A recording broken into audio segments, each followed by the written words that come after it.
Apakah kau gunakan itu hidupmu itu di dunia untuk mengingat aku Allah?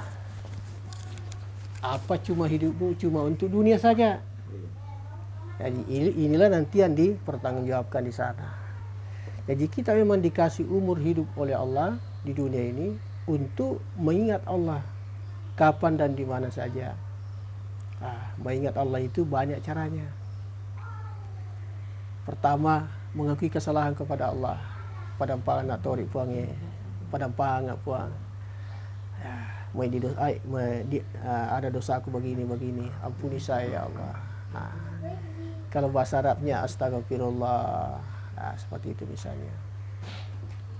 Kemudian banyak-banyak kita bersalawat. Kenapa kita bersalawat? Karena mengingat kepada Rasulullah. Karena siapa yang selalu mengingat Rasulullah, kita juga diingat oleh Rasulullah. Karena kita bersalawat kepadanya supaya datang itu syafaat darinya. Jadi salawat itu bisa menenteramkan, mendamaikan hati, enak perasaan. Kemudian yang ketiga, banyak-banyak berzikir kepada Allah, mengingat kepada Allah. Ini mengingat kepada Allah. Ya, secara umum itu orang mengatakan la ilaha illallah. Ada Allah, Allah, Allah. Ya, sembarang kita sebut, yang penting menyebut namanya Allah. Cuma di sini menyebut namanya Allah bukan disebut saja. Tentu menyebut Allah itu ada ahlinya. Caranya menyebut ada caranya, ada penempatannya. Inilah cara penempatan menyebut Allah ini. Tentu ada di ahli tarekat, seperti yang dibawa oleh para syekh mursyid yang ada di bumi ini. Tapi tidak salah kita mengucapkan subhanallah walhamdulillah Allahu akbar wala haula wala quwata. Tidak salah juga mengucapkan la ilaha illallah. Cuma itu tadi harus kita cari tempatnya supaya bertempat di Badang. Karena di Badang ini ada natitip Allah, kebenaran, ada kepalsuan.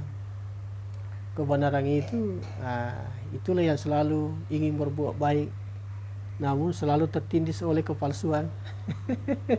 Maksudnya apa kepalsuan? Minta maaf aja, mau ini mau itu. Macam-macam. Sedikit misalnya kita marah. Kenapa marah? Kan kita kan dipandu oleh kepalsuan. Karena apa itu kepalsuan? Itulah nafsu dititip oleh Allah dalam diri kita. Kenapa ada nafsu? Itulah yang menguji iman kita kepada Tuhan, tak kepada Allah. Apakah orang ini ketika diuji oleh nafsunya mampu dia tahan atau tidak? Ini intinya kembali kepada diri buahnya. Jadi penyakit yang ada di Badang itu soal ketiga. Kalau ada orang di sana punya ilmu tidak baik, itu soal ketiga itu. Tapi yang pertama dulu diri kita. Karena setan jin itu di luar sana cuma celahnya manusia nak cari. Apa celahnya? Dosa. Wa ma asabakum min musibatin fabima kasabat aydikum wa yafuan kasihan. Apa saja yang menimpa seseorang, baik itu bencana, malapetaka, mara bahaya atau apa penyakit, itu tak lain ulah tangan sendiri. Seperti itu aja. Ulah tangan sendiri itu ya banyak. Mungkin contoh saja misalnya, ya namanya hidup ini biasa, misalnya bapak biasa kita bertengkar, ya sama juga kayak piring dicuci diletakkan bunyi. Ya bunyi, namun ya tidak pecah. Tidak pecah, tapi namanya hidup begitulah. Diletakkan bunyi, tapi sudah dicuci, diletakkan bunyi. Ya begitulah kehidupan rumah tangga. Tetapi di antara itu tadi ada yang harus diperbaiki, apa namanya? Saling memaafkan dan memperbaiki. Tidak ada manusia tidak punya marah, pasti marah. Tetapi ada namanya saling memaafkan, saling satu sama lain, siapa saja orangnya.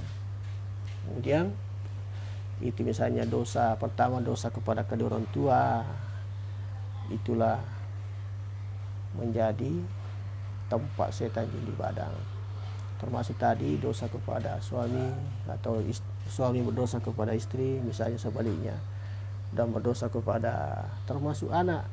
Jadi kita dikasih anak oleh Allah untuk dididik, untuk dibina, bukan untuk misalnya dikerasi. Jadi hidup ini memang bagaimana caranya hidup kita ini supaya selalu enak. Itu tadi aja. Jadi itu yang tidak baik di badan itu nanti bisa lepas kalau kita mengakui kesalahan kepada Allah.